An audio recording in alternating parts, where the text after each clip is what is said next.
Good morning and welcome back to Spidz YouTube. Today we're going to go over our CDS Season 2 Week 8 games versus FTP Bust. If you're not familiar with the Champion Draft Series, we championed our draft and we seriesed. We drafted 10 odd champions, some got 9, but most got 10. And those are the only champions we're allowed to use. We're in Week 8 of 9, and that means we are in our penultimate week, or we've just completed our penultimate week. This is the recap of that week.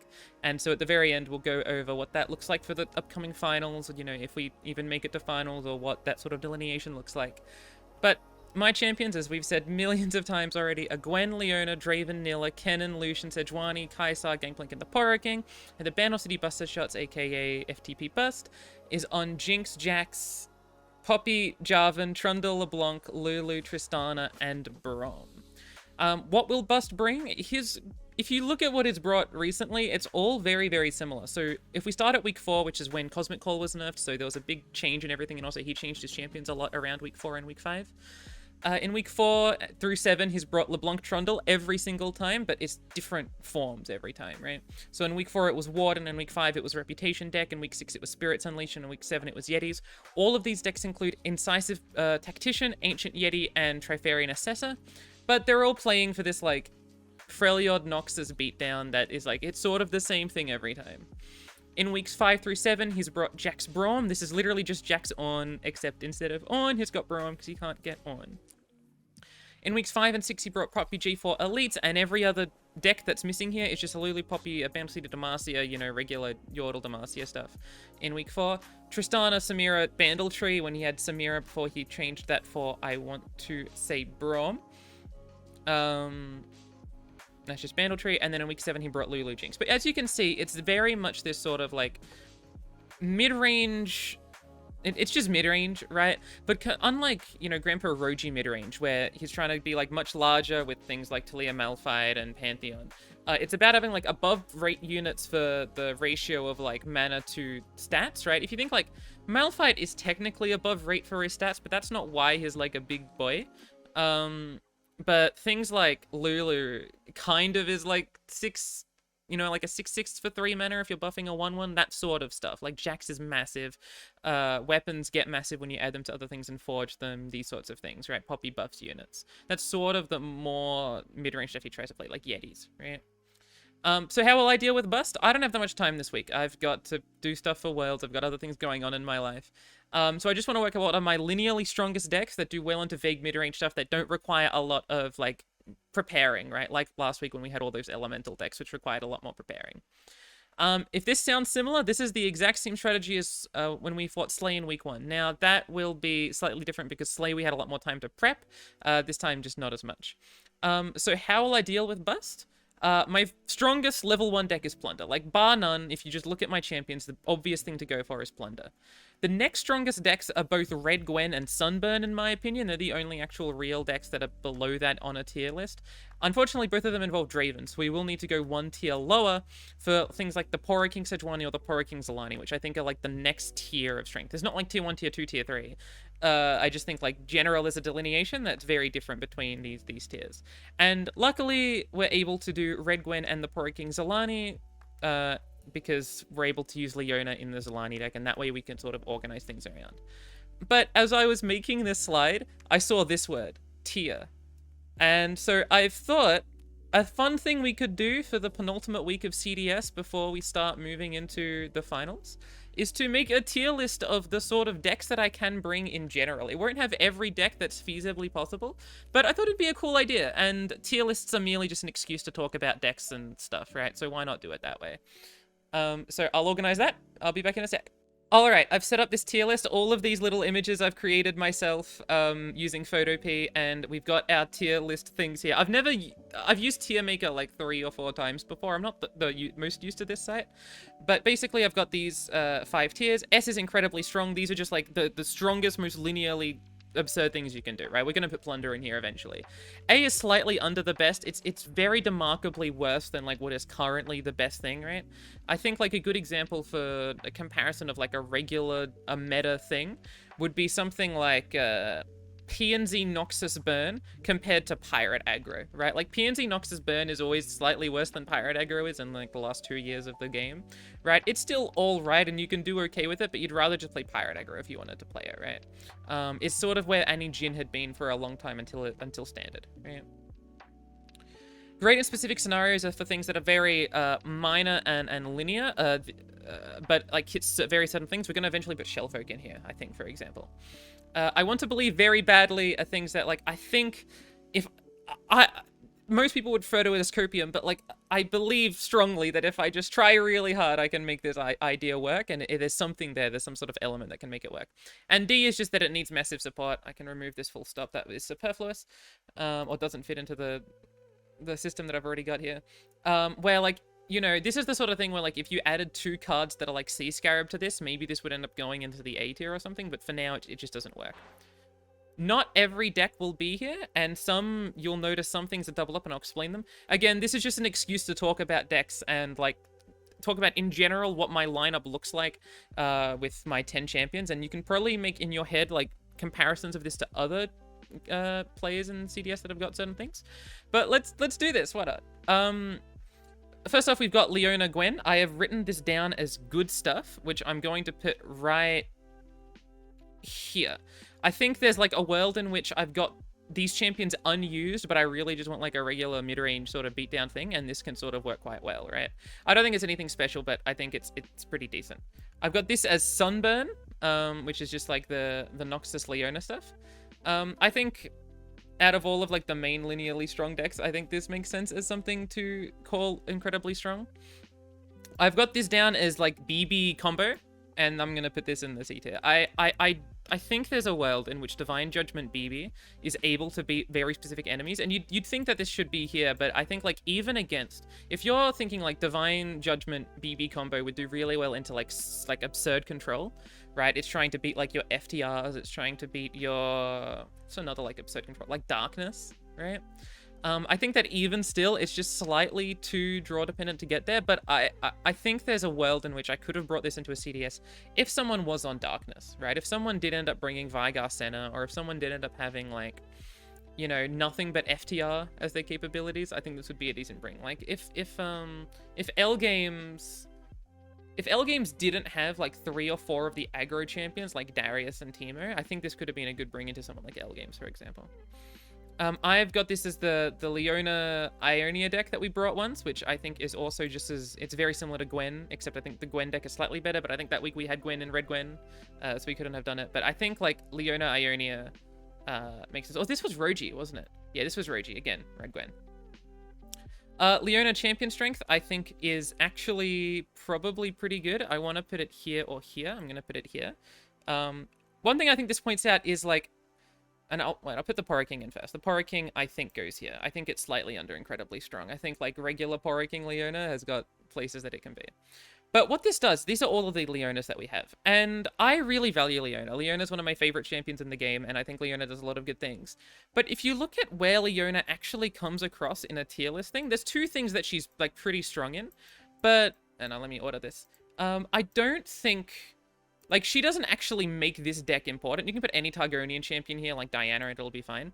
This is the only deck where Leona really matters. And so if you're looking at what Leona does, she's never going to be D tier. She's always going to be pretty freaking good. But she's not going to be, like, amazingly powerful outside of this Noxus deck, right? And I think over the course of the season, I have seen Leona not be where I needed her to be. For quite a bit, right? Like, she was always slightly, she would be like the 4th deck I could bring if I had to bring a deck a lot of the time. She has found her way in when the other champions have been worse off, but I think Leona needed to be more when my roster included a bunch of champions that I barely ever brought, like Nilla and Kaisar, right? If you get rid of Nilla and Kaisar, my roster looks nearly the same in terms of the stuff I bring every week, but it shows that Leona ends up being 1/8 of my roster as opposed to 1/10, and I just think Leona contributed to a lot of like the fluff in my lineup. Obviously, really good in Sunburn, like ignore that Sunburn, like Sunburn makes this quite work, and if you want to build something where Sunburn is consistently a bring, I think you're allowed to have Leona that consistently. But I have found that I definitely overvalued Leona, which sucks because I really like Leona. Red Gwen, I'm putting in front of Sunburn. That's slightly biased, but part of this is also like, this may not be purely an objective tier list. Like, this may not be for everyone, but for me and how I play the video game and the experience I've got on Red Gwen, I think Red Gwen has to go tippity top. Gwen-Nilla, which I've got as similar to the Gwen Alawi deck that I brought quite often, I think goes here. I do think that Gwen-Nilla is probably better than both the Leona thing and Leona champion strength, just because this plays low to the ground and is able to be aggressive, right? And that's really all you want in CDS, I think. I've got two decks here. One is Cytherea Matron, and one is like the Ephemerals, like aggro sort of stuff, right?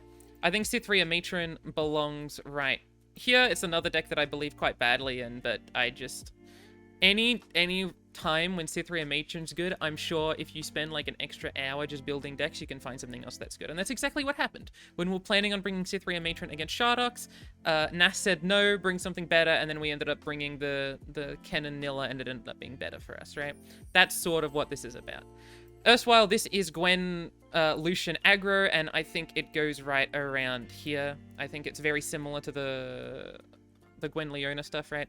I think like a lot of these, I say great in specific scenarios, this might end up having to be even more slightly under the best. That might be a better way of putting it. But these are just like slightly under par compared to the slightly under the best, right? Maybe I should edit this slightly. That might be more cromulent for what I'm trying to say. Okay. Let's put it like this. Let's put B as mediocre unless I decide that I want to change it back to what it was before, which is good in very specific scenarios. Gwen Sejuani, I think, could be debated here or here.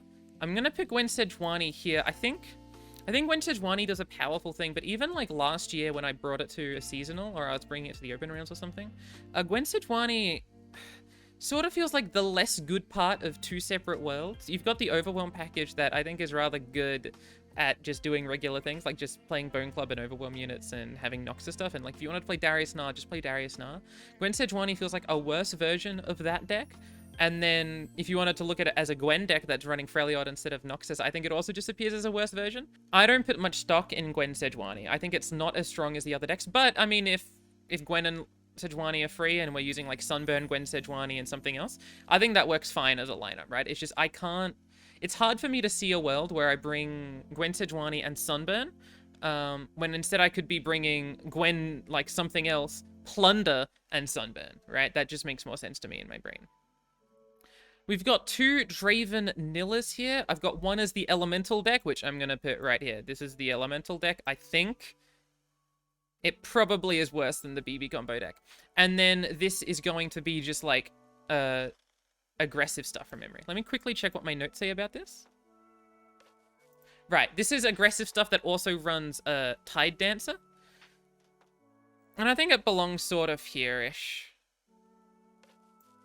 I think like a Tide Dancer slightly aggro deck can make sense, and I think it's pretty decent. I think it probably has to go below that. I think there is a world where this is just like Pirates with like a sort of buffy flavor with the Tide Dancer or things like that, but I don't think it's anything particularly special. I have got this as... I've got this as Wildfire. I've got this as the Ionia Spelltutor's Wildfire. And I think I'm going to put this right here as well. I think there's like a world in which, again, you just do like Ionia Noxus aggro, and that's not like a bad region combination, right? There's a bunch of Ionia and Noxus aggro cards that work pretty well together, like the board buff cards like Keeper of Masks with Ionia stuff and Noxus stuff.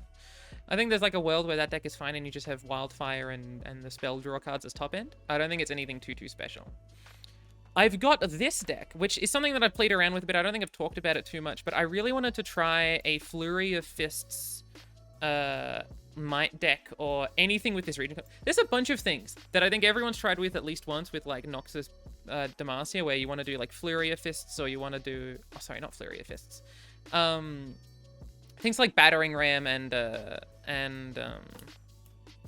you know, the Marauders, right? Like, there's a bunch of stuff that you would imagine works with this region combination, and it just, like, it doesn't. And I think, like how Demacia Freljord was considered an absurd region combination that would never be good, I think there's going to be a time when Noxus Demacia finally gets their time to shine. And it might be in a year, it might be in 2 years. But like how Freljord Demacia was seen as obviously absurd, it will never work. I think there's something here that could eventually work, and I would imagine Draven and Lucian are some of the best champions for that sort of idea. It might end up being like Draven Quinn or something, or Vayne Draven, or Vayne... I mean, I know there's Vayne Rumble, but I'm excluding, like, combo Rumble. I'm thinking more, like, board-based with absurd top-end, like Might and, like, Fire Spitter, right? I've got this as just Noxus Freljord aggro, right, like Overwhelms. And I think this goes here. I think, like, I didn't bring it very often only because Sejuani and Draven are so good with other champions. Like, there's a bunch of Sejuani and Draven that are going to be in the top tier, especially Plunder when we get to it, that I can't put this in that tier. But I think it's also, the only reason it's not down here is because it keeps, all these champions get heralded up here. I think just bringing, you know, Might and a bunch of, you know, decisive maneuvers. If you saw this as Darius Nar light, I think you would understand, like, why I think this is, like, a really good idea of being brought. Before we look towards the tier list, I just want to look at the champions very, very quickly. You'll notice there's, like, I think there's a lot more Gwen than there is, like, Leona up here, as well as there's a lot of Draven compared to Leona. And I think it's interesting because I think out of the three, I was most keen and interested in Leona. Like, obviously, I first picked Gwen and then second picked Leona. But I was most interested in trying out Leona with stuff, and I just don't think it ended up being as prevalent or important as it needed to be or could have been, right? We've not gone through a lot of the Kennen stuff yet, but it's interesting to see that despite bringing Kennen nearly every week, I'm not valuing it that high. I don't know what this means for Kennen's value, and I think this explains why Kennen was seen as like an 8-cost champion. I really do think Kennen should have been like 11 or 12, but this sort of elucidates to me why so, because I still think Kennen's like a really strong champion, but the decks that Kennen actually sees play in isn't as high. I think I want to point out was Nilla. I was really, really excited to play a bunch of Nilla, and you can see that she hasn't been brought up that much. I just want to do like a quick checkpoint why we're like doing this tier list partly. This is Pirate Aggro. I think Pirate Aggro should go like here. Honestly, Pirate Aggro might go here. Let's put Pirate Aggro here. I think like the fact that this doesn't have MF does make it much worse as a Pirate Aggro deck. That makes it slightly under par. And less, it's more affected than this is by not having Yuumi and having Leona instead. But I think Pirate Aggro is not a bad bring. It's just that like if I'm willing to bring Pirate Aggro one week, I'm also able to bring Red Gwen and Plunder that week, I think, right? One thing I did mess around with was a Kaisar Draven aggro deck, just like slight aggro stuff. And like we have seen Noxus Shurima aggro work on occasion, but Kaisar really hurts compared to something like Renekton or Sivir or like Akshan Samira when I think it was 4LW that pretended to be on Akshan Samira combo and they were just on like an aggro deck with Ruin Runners and stuff. Anyway, I think I'm gonna put that there. I've got two Kennen Nillas. One is the Portal deck that Pitash brought up, and one is the Elementals deck. Elementals, I think I'm going to put here, slightly below Cithria Matron. And the aggro deck with all the Portal stuff, I think I'm going to put somewhere here-ish. I think that deck was like surprisingly powerful and did a really, really, really good thing. And I think it's one of the better things that Kennen was doing as his regent. I think that deck had great potential, and if I didn't have Kennen and I said I had like Nora or something, that honestly could have been up here and have been like an every week bring, right? Nilla Sejuani is just like, it's sort of like Pirate. It's sort of like a Plunder. It's like low to the ground Plunder. I'm gonna put it somewhere here-ish. I think no, it definitely has to be above Wildfire. I think this deck had possibilities of being brought, but like this is the issue of having two Bilgewater champions, right? And when Sejuani already has like an amazing Bilgewater pairing that like does the same level up condition as the other one, it's hard to justify the Nilla version. I've got this as the CS deck that that Sleepy and I worked on in week 1, which I think is quite decent. I kind of want to put it here or here. I think that deck did quite a lot and was rather powerful. It might even go above Pirates, to be honest, but I'll keep it here for now. Because I think, like, I can't understate how much Pirate sometimes just gets there. But I think that, like, that deck that was... I don't think it was ever going to be built on my own. I never would have really thought about bringing it in that way. This deck does quite a few things, and I'm really happy that we brought it that one week, and that it's always been in my radar as, like, an option, right? I've tried it once or twice for other weeks, but it just hasn't been there. This is Shellfolk. Shellfolk is going right here, this is like the whole reason I had this tier as the good into specific opponents. Shellfolk's like obviously I think the most obvious of that sort of archetype, but I think Shellfolk does quite a few things that I think work out for it quite well, and I think it belongs to be mentioned somewhere on a tier listing like this. This is Ping City Gangplank stuff, which we brought, and Hash helped work on quite a bit. This is the Ping City deck, and I think this was pretty good, but I think it had glaring holes that we were lucky that it won when it did, and I think every other week it also would have been more lucky that it won. It is like very under par. So I want to put it somewhere here, right? I think it can do its thing on occasion, but it doesn't have like that absurd thing that you want a deck to be able to do, like this single absurd thing that blows something out of the water. It's outside of like Rex, but it's Rex. It's sort of low power compared to a lot of the other stuff that can happen in video games nowadays or in LoR nowadays. And so while I think the Cannon Gangplank deck has like a very flat level in what it's trying to do, and that was good enough, the fact that it's flat means it sort of isn't something that I can put a lot of stock into when you could be bringing something that does something absurd, right? What do I have Lucian Sejuani as? Right, this is Warden. I had something I never ended up bringing was Warden. It's not a deck archetype that I really like, but I think Warden with like Lucian Sejuani could have genuinely been a pick to bring 1 or 2 of these weeks. I think Warden is genuinely a good deck that could have been brought. I don't have much to say about it. It's Warden, but Warden's one of the few things I didn't speak about much during the last 8 weeks, but I think it's something I could have brought, right? I've just got this as Kaisar, and I'm going to put that as needs massive support. I think Kaisar just needs a lot, and it doesn't have it. And I guess it's slightly above this deck, but I think like Kaisar is so fucked. Alright, now we've got like a bunch of Poro King decks, but Lucian the Poro King, which is like the champion strength version, I think could have actually been something. I don't hate the idea of bringing the Poro King and a Lucian. I think it's somewhere around here. I think this archetype can do stuff that is rather powerful. It's just like most of the Poro King cards, we already know like 34 of them every single time. But bringing champion strength and bringing, you know, form up instead of Pale Cascade or whatever would have been a fine bring had Leona been busy, right? Or had both Leona and Sejuani been busy. I think this could have been like another version of that deck, right? Plunder, unfortunately, has to go at the top. It was like when Eternal was around, this was one of the better decks in Eternal and was doing stuff at the time. I think like you can't ignore that Plunder's like the single best thing that I've got. And the fact that I drafted it I drafted it I think 6 and 9 or 7 and 9. I think I drafted these champions 7th and 9th, which was quite lucky, right? That they were still available at the same time and no one really had gone for them. Poro King Sejuani, I also think belongs here. I think Poro King Sejuani is better than the Leona version just because I don't put a lot of stake into Zozo as a win condition, and I think like Leona being 3 relatively bricky cards there when like you don't really want to play her on 5, you don't want to play her on 6, you kind of can play her on 7, but then you want to play Zozo on 7. I don't think she's amazing there, but like this deck with Buried or Flash Freezes and the Ingvar card, I think this does a lot of things. This deck had a massive showing for me consistently, and I was really, really happy with it every time. Finally, Kaisar the Poro King, I think had possibilities, but it's not really there. Like, Predicts and Absolver do really cute things, but they're just not there, right?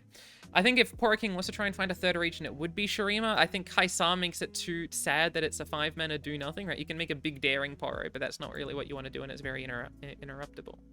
If I had something like Akshan, I could imagine putting it in this tier, right? But unfortunately with Kaisar, it has to go here, and I think I'm going to put it at the bottom. I don't think it, like, the support it needs is just, like, gonna make all of the decks good, while there's support that I'm imagining for these decks that are specific to these decks, right? Any support that this deck is just, like, more copies of things like Badger Bear, right? Or the equivalent of Badger Bear for a Poro and Predict deck and an Absolver deck. But this is the tier list. I don't know how I feel about this divergence, but I thought it'd be at least fun to try and do something like this. I wanted to try and get some value out of looking this. It's a little bit of an eyesore, I know. But one thing that I think is really cool to point out is that we've got 1 Draven, 2 Draven. Sorry, 1 Gangplank, 2 Gangplank, 1 Nilla, 2 Nilla. But like the Gangplank decks are clearly better than the Nilla decks, which is sad because I was more excited about Nilla than I was about Gangplank at the time. But I think it's hard to deny that like Gangplank is by and far better for my archetypes than Nilla was. And like I can, if I didn't have Gangplank and I had Nilla, this wouldn't have been that bad. Like this may have been here, but whatever, right? And this is right, it's right here for a reason, but you know, maybe it would have felt differently because part of this Nilla being down here is because I've got Gangplank, right? If I didn't have Gangplank, I can imagine I put this deck here or here, right? Poro King showed up for what was a rather last minute, I don't really care, I don't think this champion's very good choice. Poro King showed up quite well, and Sleepy Panda is gonna be like celebrating in his chair because he was telling me, you know, Poro King's really, really good. You should be really happy to get Poro King. Don't remove him constantly to me for like the first week and a half. That like Poro King's one of the better parts of my roster, and I'm annoyed, but he's right? Poro King ended up being quite a big reason why things went out quite successfully for me. So is Sejuani, right? If you look at these, 5 Sejuani decks make it here, and the only Sejuani deck that isn't here is this one, which is honestly a decent enough deck, right? Like, I can see myself bringing these decks and still feeling happy about it as my 3rd deck, right? Sejuani really showed up, and I think Sejuani was one of the better parts of my roster as well. If I wanted to, like, compare this to my draft thoughts from, like, 9 weeks ago where we were talking about these sort of things, I think that I definitely undervalued Sejuani in that. Sejuani was like a sort of a side character where I was like, yeah, I just wanted Freljord. Sejuani seemed okay, and it ended up being quite important. Same with the Poro King. I think I overstated Leona and Nilla quite readily. I think Gwen and Draven appeared just as much as I expected them to, right? Draven's a good stuff Noxus champion. Gwen's a good stuff SI champion. I love these champions, so I'm not surprised they got what they got. Kennen being extremely middle of the pack, but that's not a big deal for me. That's sort of what I was fine with for Kennen. Are there any champions I'm forgetting to talk about? Oh, Kaisar. Yeah, Kaisar was bad. I don't think there was ever a time where I was excited to play Kaisar. And that's not just true in CDS, that's been true for all of my LoR career. But I don't like Kaisar, and I'd be willing to get rid of her. And if I was able to get the new champions like Morgana or Mordekaiser, Kaisar was like immediately on the chopping block. Like getting rid of Kaisar and Nilla for any of those would have been an easy choice to make. But Kaisar definitely showed that, like, yeah, she deserves to be 8 mana, 8 cost, and I shouldn't have gone for her. I was too obsessed with trying to get more regions at the time, right? Lucian was the other champion. There isn't that much representation of Lucian, and I didn't bring Lucian very often, right? I brought this once. This is a deck that I could bring but never did. I could have brought this but never did. I brought this once and it didn't show up very well. I could have brought this but never did. And I brought this once and it didn't do well for me. I think that... So, there's 2 parts to Lucian. 1, I could have spent 1 more mana, or 1 more coin, and gotten Quinn instead. And I think if you put Quinn into this roster, a lot of things look slightly better, but not amazingly better. Maybe Quinn Sejuani gets you a little bit happier, and like Quinn Leona might be better than Lucian Leona, just because you're making that a champion strength pile anyway, and Quinn plus champion strength can just win games on their own. But I don't think that really matters. I think the main point is that I just don't think Demacia is very good in the champion draft series. I think that Demacia's strength comes in the form of like blocking Badger Bear and then access to Cataclysm. But over the last year and a half, Demacia has become a region that has relied on its champions a little bit more, like Jarvan and Vayne particularly, and Fiora. And Cephalopod noted that immediately, and that's why he went for Vayne instantly, right? And I think Fiora was also a really good choice. It's just unfortunate that the player that got Fiora didn't have great ways of using them compared to their other option of using Fiora, because that was Grandpa Roshi, and with Pantheon, they still had Akshan or Varus, right? They didn't need that Fiora. So I think, like, if I wanted a Demacian, I needed to put more stake into the champion. And if you listen to my review, I say that I don't, on my review of the draft from many, many weeks ago, I say that I don't give stake to the champion that I get for Demacia. I think that is a short-sighted approach. I think I did need to put at least some stake into thinking about it and trying to get Jarvan or Vayne if I wanted a Demacia. Now, I didn't have to get a Demacia. I think, like, if you replace a Lucian in this lineup with any other champion from other regions, like Vladimir or Tristana or some other, like, most other champions, even Trundle or something like that, would have done just as well. And if you want to stay within, like, Lucian's range, I think MF costs maybe 3 more than Lucian, maybe 2 more than Lucian. I think, like, Swain is about the same cost as Lucian. There were other options, and I think Lucian was definitely a shot at that approach. But I think, like, I had the idea of making a tier list, and I think it's elucidated some things to me, and hopefully it's elucidated some things to you about the Champion Draft series. Tell me if you enjoyed this section. I don't know if it was too valuable, but I thought I had the idea. Why not put it in a Spidz YouTube? Let's go back to going through the slideshow. Remember this? Remember this? Remember the slideshow? These were the good times. So this is the plunder. Yeah, remember? So, right, this week. Short recap. We're fighting Bust. Bust brings LeBlanc Trundle, Jax Brom, Poppy G4 Elite sometimes. We wanted to bring Plunder, Red Gwen, and the Poro King Zalani. This is Plunder. It's now on Yudulski Skydog, or Snowdog. That's about it. It's Plunder. I was on Buried and Ice to try and beat FTP Bust stuff. It does well into Elites, it does well into Ward, and it does well into, like, half the stuff they want to bring, like Jax Brom. I thought Buried and Ice was a good bring. Yadulski Snowdog makes a sense in this deck, and this was very good. Draven Gwen, my face is currently covering up 2 copies of the Harrowing, but this is Draven Gwen. I think I added a flock and cut some card for it, maybe like a second Quietus or something.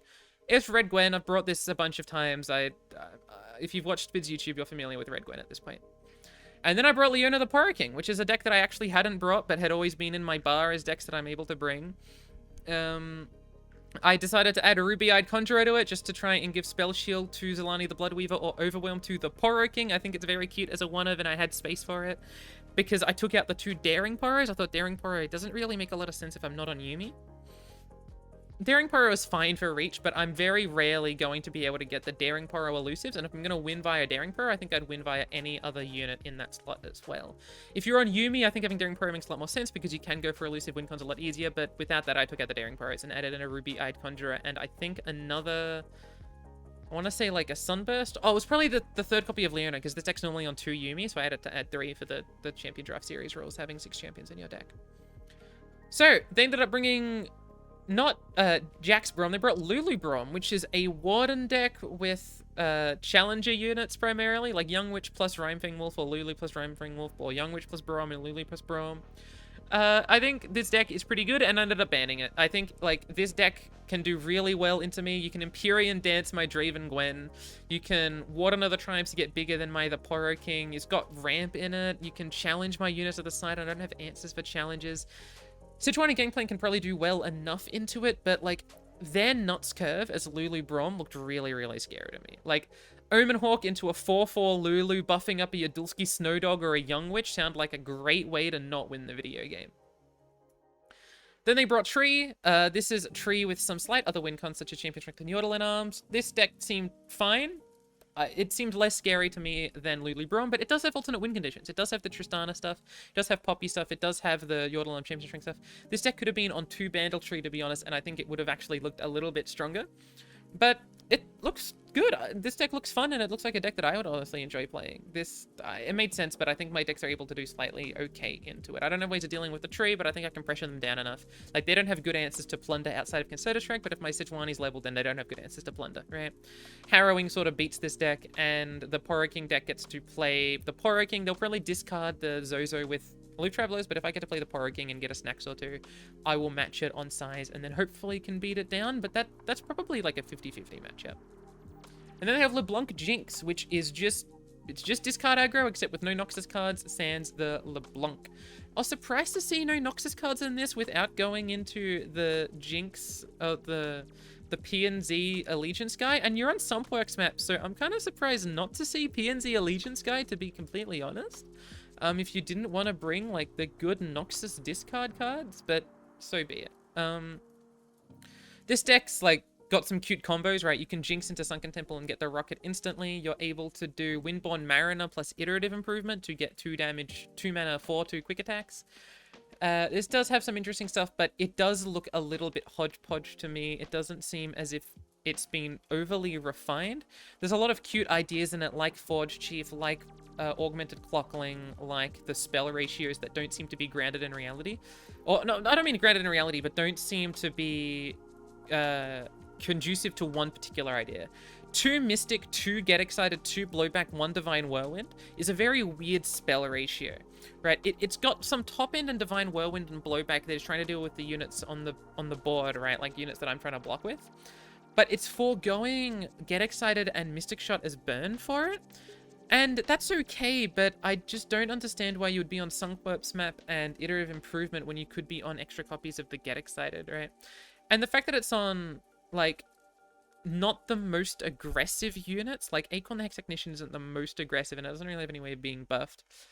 It does look piley to me. It is basically what I wanted to say. And I think there were ways that this could have been built slightly more aggressively or slightly more like Teemo SI-y, right? You've got like those two options of like Teemo SI, slow burn versus like normal discard aggro. And I can't see... It feels like it's trying to do both and not accomplishing either. That's the way I see this. Before we get into the games, Worlds is this week. It's in fact in like a couple of hours after this is posted, hopefully. If I've got my timeline right, I'm really hoping this comes out about 2 hours before Worlds starts. That should be exciting. I'll be casting. It should be a good time. I'm very excited to see, hopefully, Hawk or Nas or Donut win. At the end of this video, I'll do a breakdown of the numbers regarding qualification. In fact, you currently seen maybe like 20 slides. There are 77 slides in this document. There is a lot to talk about regarding the finals of CDS, because this is the penultimate week. We're going to go over the games and explain what happened in the penultimate week. Next week is our final week where we fight Margin Bay, and then after that will be the finals if we make it in. So I would like to explain that, break it down all for you, just like I did last season for it. But that's everything for the intro bit. We'll do our normal VOD review stuff of the games, and then we'll come back here and do the rundown of trying to qualify. All right, let's review the games. They ended up banning the Leona Poro King. I ended up banning the Lulu Brom. I think banning the Leona Poro King is maybe the wrong line for them. I feel like their discard aggro really wanted to play into the Poro King, and I feel like this also had play into the Poro King. It's not like this deck really had answers for these cards, and like it's sort of equal distance. I don't really necessarily agree with this ban, but I understand if they're seeing this as a deck that's like rather meta prominent, and this deck is a deck they've played into before, and this deck is just a weaker version of Red Gwen, right? So it's like the least strong deck here, arguably. But I definitely don't agree with this ban. But anyway, we start off by having Plunder into Jinx LeBlanc. This is my mulligan. I think I decide to keep Tusk Speaker, but remove all of these cards. I saw this deck is really, really aggressive, so I wanted to counter that with my own aggressive cards. I wanted things like Shell Shocker. I wanted things like Jagged Butcher. Tusk Speaker also allows us to proc Plunder on our turn 2, which is our defense token, which means we're able to get our procs on tokens that are harder to get it on, because we can use Overwhelm on our attack token to actually get it just like hitting the Nexus, right? There's an argument that I should have kept Gangplank. They don't have great answers for killing Gangplank outside of shooting 2 burn spells at it, and because I already have probably 2 procs for Gangplank, I have 1 guaranteedly on turn 2 and possibly 1 on turn 3 if they don't kill this with Mystic Shot. Means that Gangplank is pretty easy to level. Bjerg is slow against an aggro deck, but I think there's a world in which I could have kept Gangplank. I decided not to because I really wanted early cards. I can imagine a world where I keep Gangplank and then I draw like another Gangplank and a Sejuani and I lose because my game is too slow. While I thought Tusk Speaker is good enough and I can always draw into Gangplank later, while I can't really be drawing into Shell Shocker later. That'll be too little too late. We end up having a really good hand of Shell Shocker and Parlay and Jagged Butcher. I decided to play Shell Shocker on turn 1 because if they play Acorn the Hex Technician, I thought I might want to be able to Parlay Acorn the Hex Technician in order to proc the Nexus and to get an extra 2 damage in and deal with one of their maybe better cards, arguably, although Acorn the Hex Technician does get killed by Make It Rain and does get killed by Spirits Unleashed a lot, so maybe they would just not care that much. We also have this combo on turn 2 if we really want to into something like Acorn the Hex Technician, which is really nice to see. So, Shell Shocker on 1, they pass, we attack in, we deal 2 damage, they play Acorn, I decide if I want to do Parlay this on the next turn. And so, let's like think about what the possibilities are. I could Parlay this turn, and all it does is prevent -1 discount, and it prevents -1 damage on my Nexus, right? That's if I do Parlay now. Parlay now. If I do Parlay next turn, I'll do that as next turn. I get +1/+1 on a unit. And I get a Plunder proc on turn 2, which is a harder turn to get a Plunder proc on, right? If I do it this turn, I'm probably saying I'm doing Tusk Speaker next turn and then doing this on a future turn, which is not impossible, but it's not the best thing I've ever heard of. Plus, Being able to do this on turn 2 and this on turn 4 means that a Gangplank top deck will be able to attack for the Gangplank damage on turn 5, which is a nice place to be in to set yourself up for those draws, right? We've got like a small chance of drawing Gangplank on every future turn. Like, I don't know, I imagine there's about a 25% chance of us having Gangplank by then. I don't know how true that number is, but it's not insignificant. So I liked not caring that they're going to discount something by 1 mana. I don't think it really affects me too much if their blowback costs 3 mana, or their Divine Whirlwind costs 4, or their Mystic Shot costs 1, or something like that, or their Rummage costs 1. That doesn't concern me too much. So I decided to wait till next turn. Now, another reason I decided to wait till next turn is because I obviously knew I would draw another Jagged Butcher. This was an extremely good draw to have 2 3/3s against this deck that doesn't really have big board units. So we go for Parlay. They don't even open attack. So we don't even get the discount on the Acorn. We do take this damage from the Ballistic Butt, deciding that I just want to play these 2 units. Then we get into this turn, and then we get back into the scenario where they don't really have good units to develop. They don't run anything with 3 strength in it outside of Windborn Mariner, and I'm okay running into a Windborn Mariner, I'm pretty sure. Them spending 2 mana on Windborn Mariner is okay by me. So I decided to develop Tusk Speaker to try and get some extra damage in, I'm pretty sure.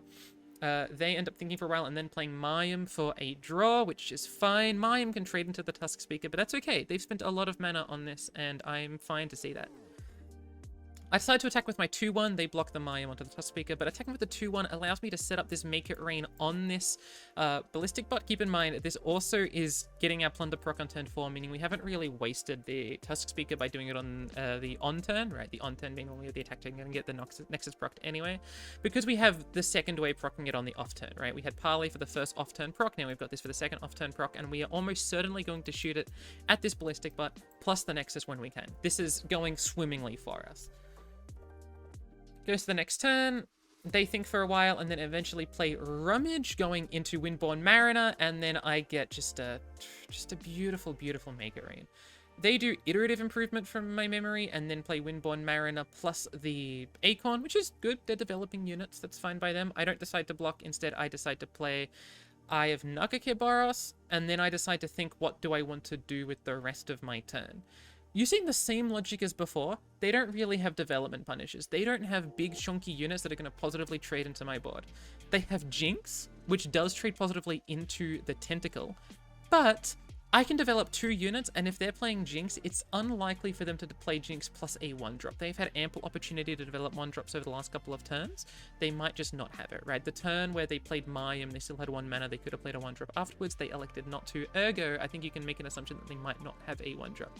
They did play Rummage between then, so you could argue one way or the other, but I think it's not impossible to imagine that they don't have a 1-drop. So I decide to play a Dulski Skydog plus the Shell Shocker here.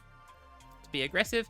If they had Jinx, so be it. They don't have Jinx, they have Augmented Clockling, which means this attack and this development was very good for me. Putting them down to 4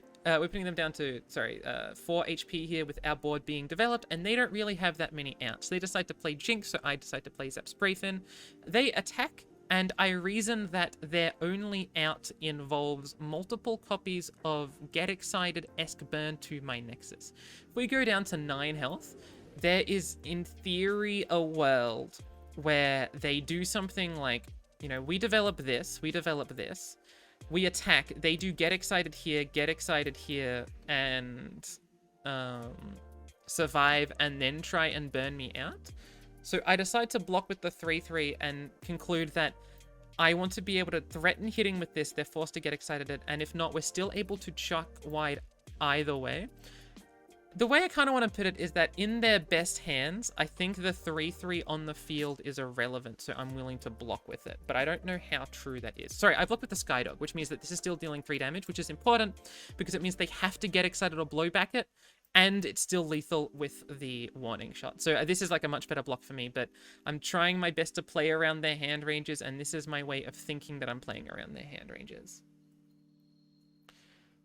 I develop the Ivnakekebaros. I then draw Mirai Warden, and I think, is it better to play Mirai Warden or not? What possible outs could they have? I look at their deck, and I'm like, okay, if they've got, like, 3 burn cards, because some of them are going to have to discard, I'm okay with that.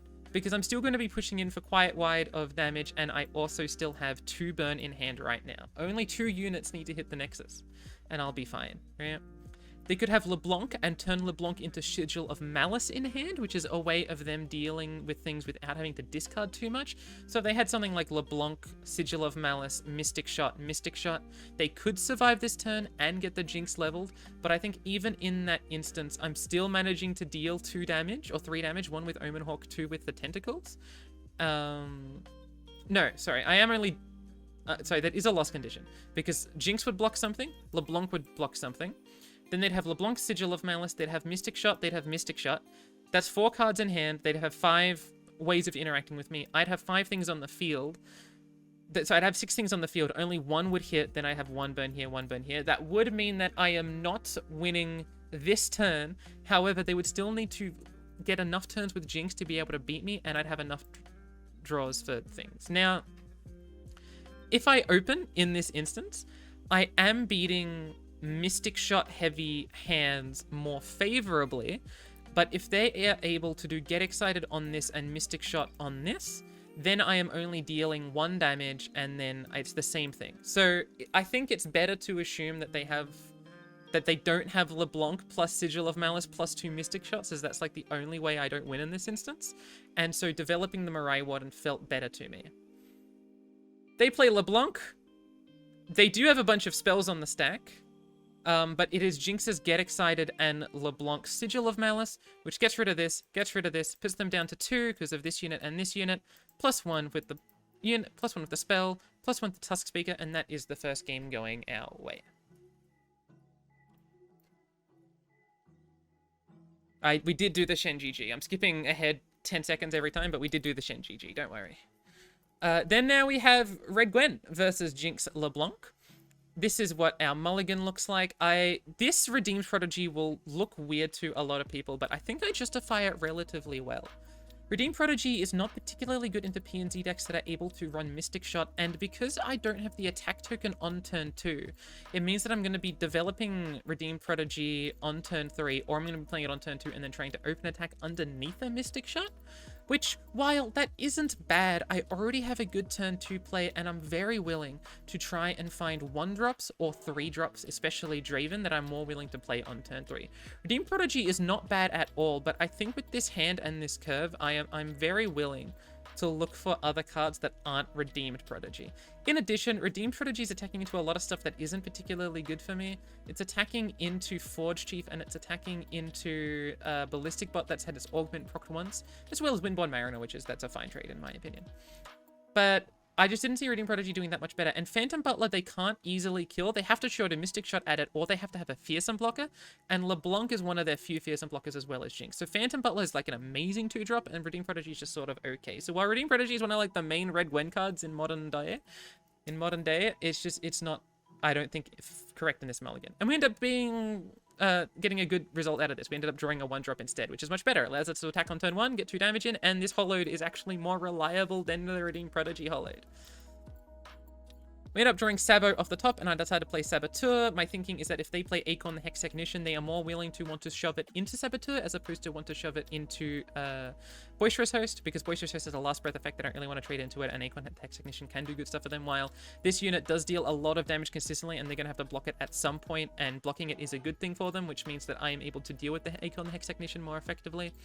I was trying to basically bait them into blocking me if they had Acorn the Hex Technician or Forge Chief, and I'd prefer that happening into the Legion Saboteur if it's Acorn, because Acorn can do some discounts that can be relevant. Plus it does more damage if they don't decide to block, right? They decide not to. They play Ballistic Bot, and then I play the Phantom Butler. I'm surprised they decided to attack with the Ballistic Bot. I guess they were reasoning that, again, they don't have many Fearsome blockers, so this is a good trade for them. But I get to put Hollowed on everything in the future turns, and I'm very happy to see Hollowed go on my units in the future turns. So I was very surprised to see this attack, especially because they definitely want to counter 20 burn me, as well as have good things for discard fodder. And also, Ballistic Bot does add 1 card for the Sunken Temple on turn 5 when you want to do that eventually. So it was very interesting to see this attack. But it can make sense. This isn't too disagreeable. And they should also be noted that they currently have 1 discount. Draven comes down on turn 3. I think that's a pretty good play. And also when they play the Ballistic Bot, because we got that one hollowed, Legion Saboteur is now a 3-1.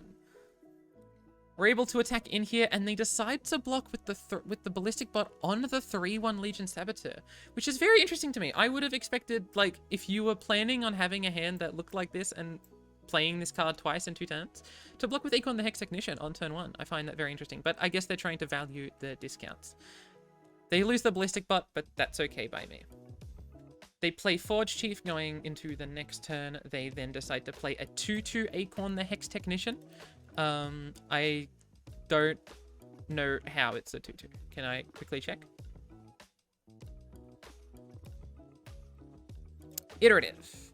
I play Iterative into Acorn, which is fine. That Iterative costed 2 mana, so that isn't what was discounted. They had a 2 mana card that was not discounted from Iterative, but I think it may have also been a recent draw. Yeah, it was drawn 2 turns ago, which is the turn after they got the attack token. So that wasn't something they could have discounted had they had the capacity to. They play Acorn. I decided to play Boisterous Host. You may wonder why not Gwen. One of the things that I wanted to keep in mind is that I want to prevent them from developing too many units on their defensive tokens. If I'm saying I'm probably playing Gwen next turn, if I play Gwen next turn, I only give them 1 unit of developing units. If I play Gwen this turn into Host and Butler, that's giving them 2 actions worth of development. Considering I want all 3 units on the field by that point, I don't see why I should give them that extra action. In addition, Gwen has a lot more health, and them shooting off 2 Mystic Shots or something on it over the course of 2 turns is more likely for them to be able to do than do it over the course of 1 turn, if is what I would do if I played on the next turn. It sort of pinches their mana in a very minor way. Also, it means that I get to block Forge Chief with this unit, which is better than blocking with Draven or Gwen, because blocking with Draven or Gwen would put them into ranges of burn, while I'm very willing to block with this unit that says Last Breath. They attack with their Acorns, meaning that they have got 3 discounts on their spell, or on multiple spells. We play our Gwen.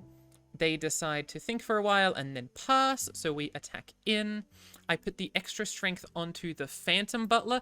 This is debatable, as Phantom Butler is probably very likely to be shot. However, the other alternatives are things like this unit, which I think is also relatively likely to just be blocked by Forge Chief. And then the other option is Draven, which I thought they were going to block with the 1-1. So I thought that it was sort of irrelevant to put it on a unit that might be blocked, but if they end up not having Mystic Shot, this is the best unit to put it on. And if they do have Mystic Shot, then I don't think it matters too much which unit it would have been put on anyway. They block the Gwen with the Forge Chief. They have Get Excited and Mystic Shot, but if you look at their mana, they only saved 2 mana from this, right? They spent 6 mana on 5 mana worth of spells, meaning they only saved 2 mana from this. But if you were paying attention to the hand ranges very specifically, I'm pretty sure we know that this Get Excited is the top deck. We can double check this out.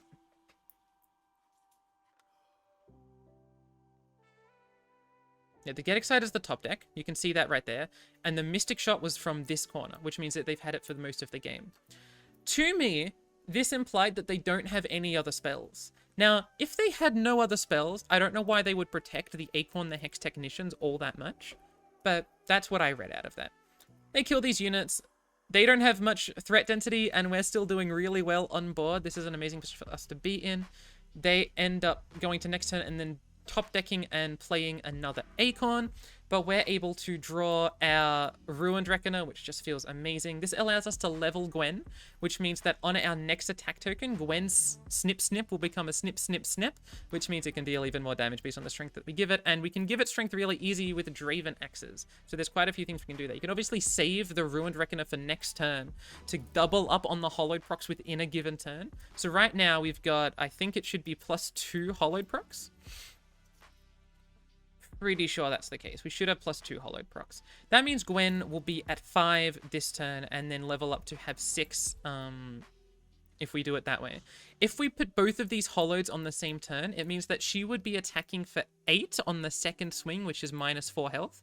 While if we do the Ruin Reckoner this turn and then do the Snip Snip Snip later on, we aren't pushing in as much. Ignoring the fact that by attacking, we're already doing 2 damage with the Snip Snip, which is the name of the first skill.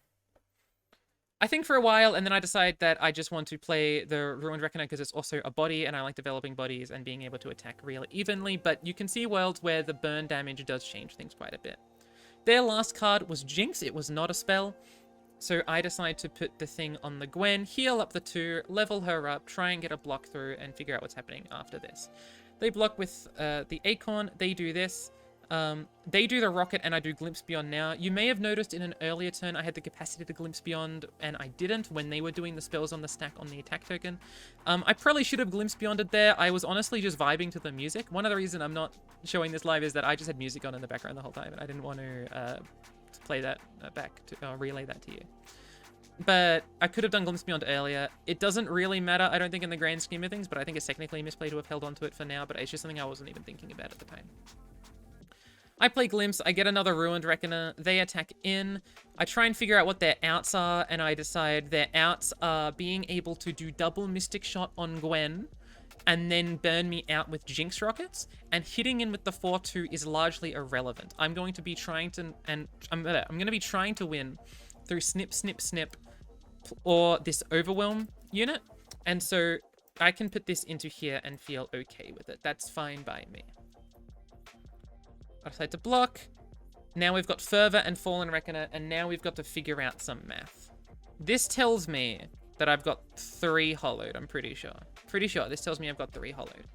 So what's important about 3 hollowed is that, 1, adding an axe to Gwen adds up the damage +1 from the Snip, Snip, Snip, right? The other thing that's relevant is that we could play Draven and add 2 damage, get another axe for the Snip, Snip, Snip, or we could play the Fallen Reckoner to get the Overwhelm and have this unit be a 6-2, which can also be buffed artificially with these axes going up to 8-2. This allows us to force blocks. Keep in mind, they're probably actually at they're currently at 5 or 4 health with the Snip, Snip, Snip. If they double burn this, it is going to be at 5, but minimum they're at 5 health if we just attack openly. We can also develop this to put in more damage and try and beat them out that way. There's a lot of options to try and guarantee lethal, and the one that I calculated was more likely was that they're not able to throw enough burn such that they can deal with Gwen and the Reckoner, which means that one of them is going to be putting in for the maximum damage, whether it's this dealing Overwhelm plus Axes, or whether it's this dealing Snip, Snip, Snip plus Axes plus Fervor. So my thinking was that invariably the most likely way to survival is going to be playing the Overwhelm unit. So to play the Overwhelm unit, they play Clockling, which allows them to try and find burn cards. We just attack in right now. They block with the Clockling, they block with the Jinx to try and block as much as possible. Seeing this tells me that they don't have the capacity to try and deal with my things too well. I decide to play Fervor right now. If they do double Mystic Shot on the Gwen, which is what I'd be fervoring from, that means this does slightly less damage, but we would be able to do the axes and I think push for lethal, I think? Am I right in saying that? Maybe I'm wrong in saying that. Oh, sorry. No, yeah, no, that's right. No, they Mystic Shot this unit, right? And once they Mystic Shot this unit, then Gwen will never die. So I can always just do Fervor. In fact, I can show you the thing. It's probably easier if I just do it this way. Yeah, they blow back this unit, which very easily tells me I am able to axe Gwen, add the extra damage via Snip, Snip, Snip, and then do the Fervor for the lethal. Right? You shouldn't pre-commit it if they didn't play a spell here. That's fine. Cool, so we 2 FTP Bust, which was a relatively quick set. This is what I meant by I don't think their deck was particularly put into a certain hole for what it was trying to target. I think if it was more aggressive, it may have been able to threaten me more. Or if it was more playing for Ballistic Bots and being able to play a bunch of blockers, it might have done slightly better, but so be it. We were able to win 2-0. I'm going to go back to the Google Slides and show you some math regarding what the finals end up possibly looking like. If we make it to finals, what our seeding looks like, how all that math works out. But I hope you enjoyed, and I shall see you next week. Bye. You don't know this, but I'm actually recording this right after the intro. This is what the spreadsheet looks like. This is where everyone's rankings are. We did 2-0 FTP Bust, which means we're 5-3. And if you look at the standings, we're actually guaranteed to make it into finals. If you forget how the CDS finals work, the top 6 make it into the top cut in a format where player 3 through 6 are to fight each other in the quarterfinals. The winners of 3 versus 6 and 4 versus 5, I think, fight players 1 and 2, right? So Termit and Margin Bay currently, if this was to end right now, would get a bye for the first week, and then for the first part of that, it's all in 1 week. But they miss out on the quarterfinals, which goes straight to semis, and then after semis, it goes into the grand finals, right? So there's an incentive of getting first and second, right? We are already guaranteed to make it into finals, which is rather nice, but getting second would mean we get to skip the first fight, and that's quite good. It means you only have to prep for 2 opponents as opposed to 3. If you're prepping for 3 opponents, you may as well just bring the good stuff, but if you're prepping for 2 opponents, you are allowed to be a little bit more cute with your lineup, I think.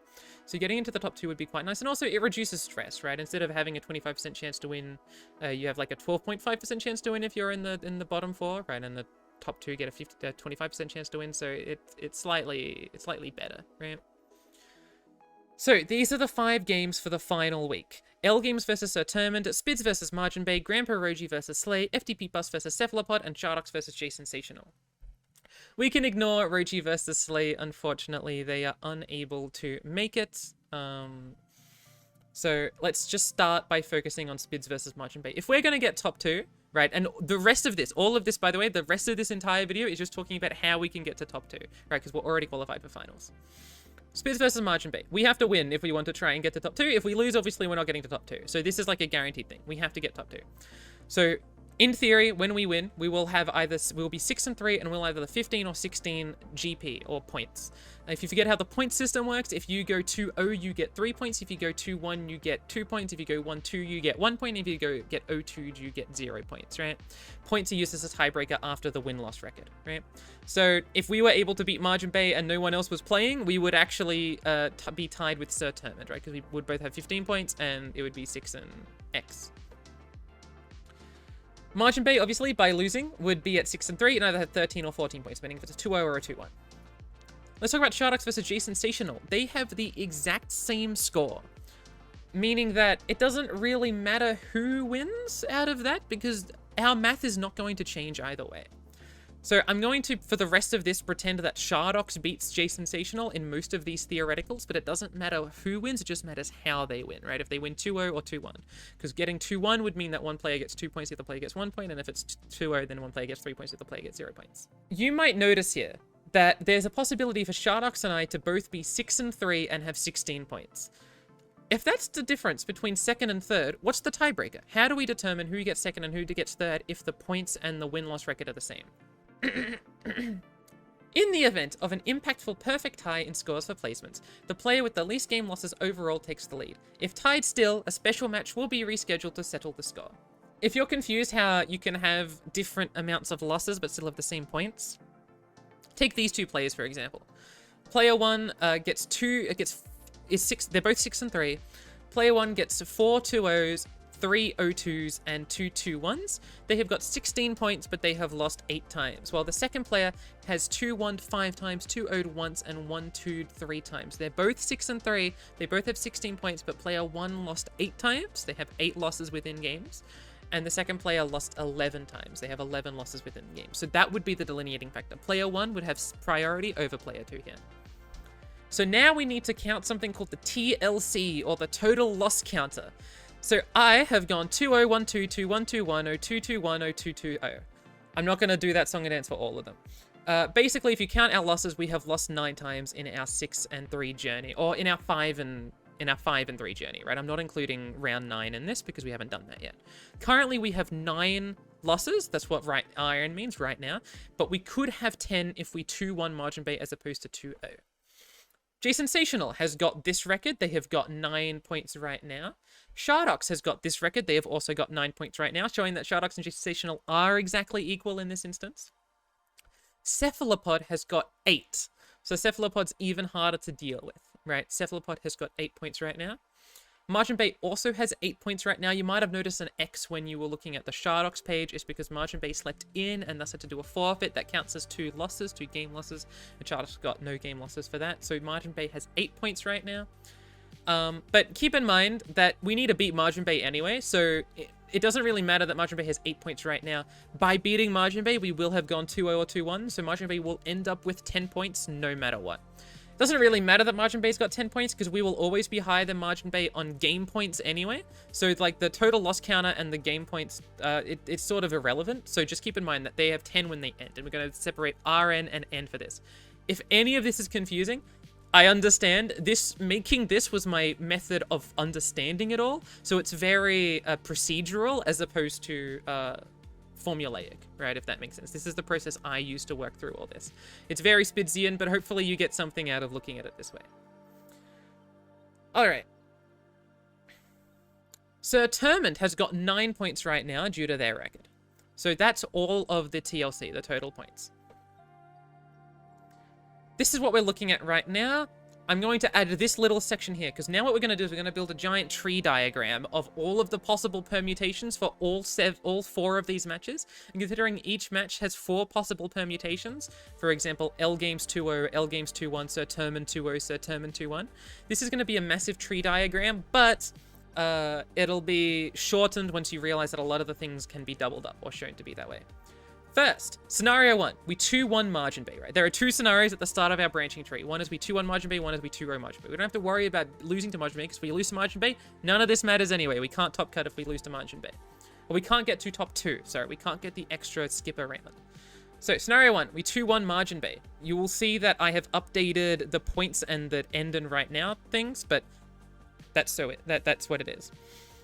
Shardox versus J-Sensational is a 2-0. Remember, it doesn't matter who wins because they have the same score, so let's just say it's a 2-0. We're going to presume that Shardox is the winner for this, but it doesn't really matter.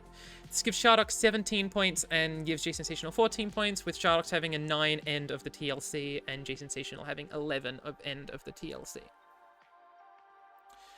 If Sir Termund wins from L Games versus Sir Termund, that's a fail. Sir Termund would be first, Shardox would be second, I would be third, I'm not able to get there. So, if Sir Termund wins that match, doesn't matter. If L Games 2-1 Sir Termund, it also doesn't matter. Sir Termund would be 6-3 with 16, Shardox would be 6-3 with 17, and we'd be at 6-3 with 15. That puts us at third, that's not enough. But if L Games 2-0 Sir Termund, that puts Sir Termund at 15, puts us at 15, and importantly, Sir Termund would have 11 TLC points, we would have 10 TLC points, which means that we are done. And I'm calling them TLC points. They're not a point system. Pink Ghost does not refer to them as points. This is something that I'm doing. So we would currently be second right now on this. There's still one more match, FTP Bus versus Cephalopod. If Cephalopod wins, then the standings would look like Cephalopod first, Shardox second, us third. That's not enough. But if if FTP Bust wins and Cephalopod loses, we would get second in this instance.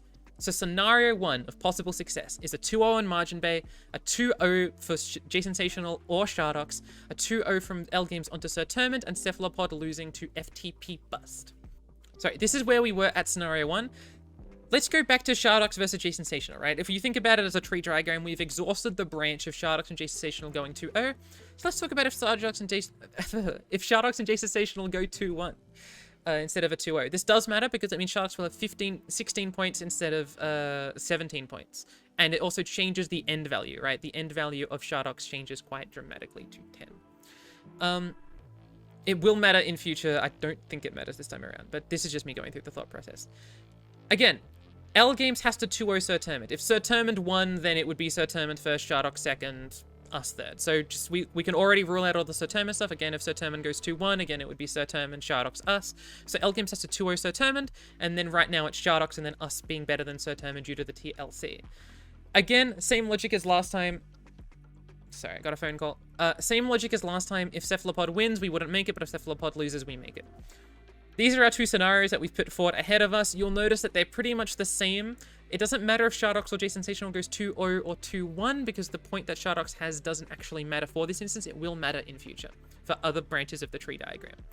We can combine those into one thing by saying Shardox and J-Sensational's match is irrelevant. If we go 2-1, L Games goes 2-0 and Cephalopod loses. That matchup will be irrelevant for that. All right, remember, we started off as us 2-0ing Margin Bay. If we go, we started off with us 2-1ing Margin Bay, right?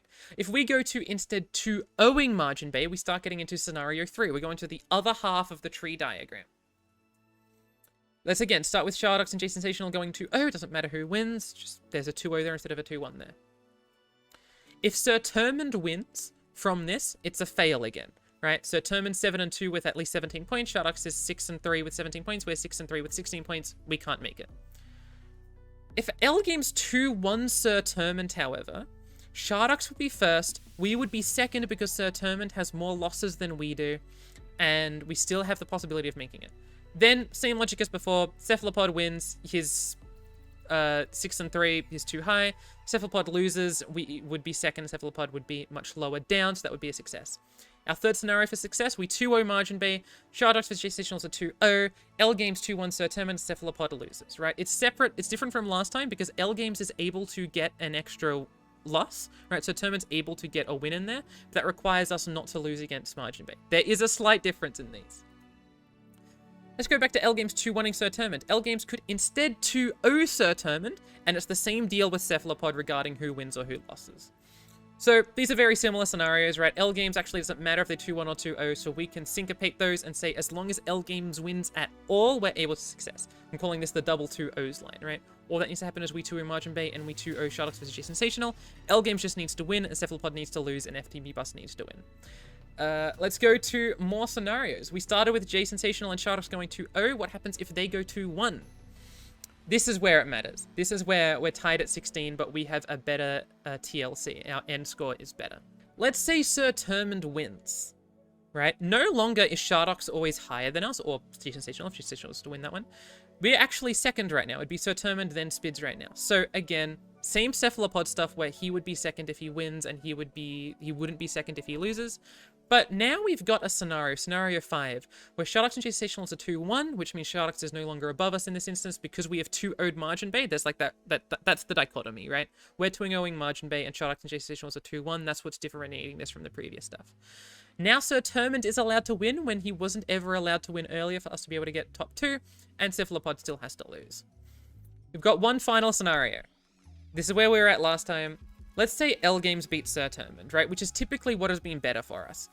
As it currently stands looking at this, we would actually be the ones that are at the top of the ladder, right? We're 6 and 3 with 16, Sir Termint 6 and 3 with 15 or 16, but with a worse TLC. Shardox is 16 and 6-3 with a worse TLC, and everyone else is even worse, right? Margin Bay's also got a worse point total, and J Sensational's 5 and 4. Cephalopod versus Buster doesn't matter at this point. If Cephalopod wins, congratulations, he's first, I'm second. If he loses, congratulations, I'm first, Cephalopod's doing whatever. He's currently 5th, I think. So there's actually also a world where Cephalopod is able to win, and we're still able to make it. These are our 4 success scenarios. 2 of them have been syncopated, that's why it's 4, and I've got the numbers 1 through 6 here, but whatever. It's sort of unreliant on us, right? It's not just what we can do. There are things that other things are going to happen, and if we 2-0, that's going to give us our best chances, obviously, right? This is another way of looking at it, just getting rid of the stuff that says this matchup is irrelevant. But if we 2-0 them, if we 2-0 Margin Bay, we can accept either Shardox versus J Sensational being a 2-0. It doesn't matter who wins as long as it's a 2-0, and Sir Termint winning, provided Ceph loses. So we can accept one of those two happening, right? The other one would have to not happen, right? Provided Ceph loses. This isn't like the most relevant. This is just like math that I was doing to be more secure, but it's very interesting to have seen and thought of. So what do we want? Obviously, we'd like to 2-0 Margin Bay. That'd be the ideal. Bus beating Cephalopod will also be a huge help. 2 1-ings for the J Sensational versus Shardox is preferable, but not necessary because that allows them to split the points more favorably to us for how Shardox needs to, or Cephalopod, or J Sensational need to like not put 3 points into one person, have 2 points into separate people. And L Games winning, preferably 2-0, would be better.